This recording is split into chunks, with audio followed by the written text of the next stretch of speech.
Bonjour à tous. Bonjour. Vous devez être très très surpris de me voir, vous qui venez depuis 10 ans dans cette édition. Cette 12e édition du Paris Luxury Summit, je vous présente Jessica Joly, ma co-présentatrice. Enchantée. Oui, j'avais besoin de soutien, d'assistance. Viktor Frankl n'avait rien à voir avec le monde du luxe, c'était un psychologue qui a étudié les conditions de survie, l'instinct de survie chez l'humain dans les circonstances les plus difficiles. Et sa conclusion, évidemment elle est beaucoup plus longue que ce que je vais énoncer, est qu'on survit quand on a un pourquoi, un why, un but, si possible transcendant à soi-même, si possible au-dessus de soi-même, un amour, une réalisation, une famille. Et toutes ces choses-là, évidemment, elles impliquent que l'on crée. Et aujourd'hui, le marché du luxe, mais ça n'est qu'un marché parmi tant d'autres, connaît les difficultés qu'on va détailler aujourd'hui. Et évidemment, dans ce Paris Luxury Summit, on a voulu célébrer cet instinct de survie, cet instinct de réinvention, ce reload, ce rechargement qui est nécessaire aujourd'hui à l'industrie du luxe pour survivre, et elle survivra, je vous l'annonce. Vous pouvez m'applaudir évidemment. Donc, pour ce marché confronté à tous les défis, tous azimuts, comment les marques, les médias, les créateurs sont en train de se mobiliser, c'est l'objet de ce 12e Paris Luxury Summit. Et j'annonce pour un petit mot d'ouverture, mais un mot à 3, donc c'est 3 mots d'ouverture, Fouzia Kamal, rédactrice en chef de CB News, l'extraordinaire Fouzia, la sublime Stéphanie Joliveau, la DG Business de l'Intelligence Luxury chez Publicis Media, et le président de Media School, Franck Papazian.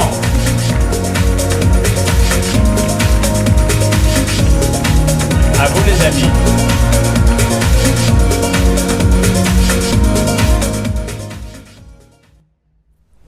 Bonjour à tous, ravi de vous retrouver. On a eu une nouvelle fois grand plaisir à préparer cette matinée.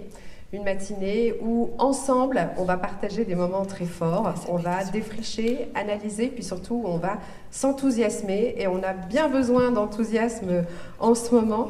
Le luxe, c'est un sujet important chez CB News, que l'on couvre depuis des années, que ce soit dans le cadre de cette conférence, dont c'est en effet la 12e édition, dans le cadre également de notre collector luxe, et c'est un sujet qui nous tient extrêmement à cœur également avec Franck Papazian.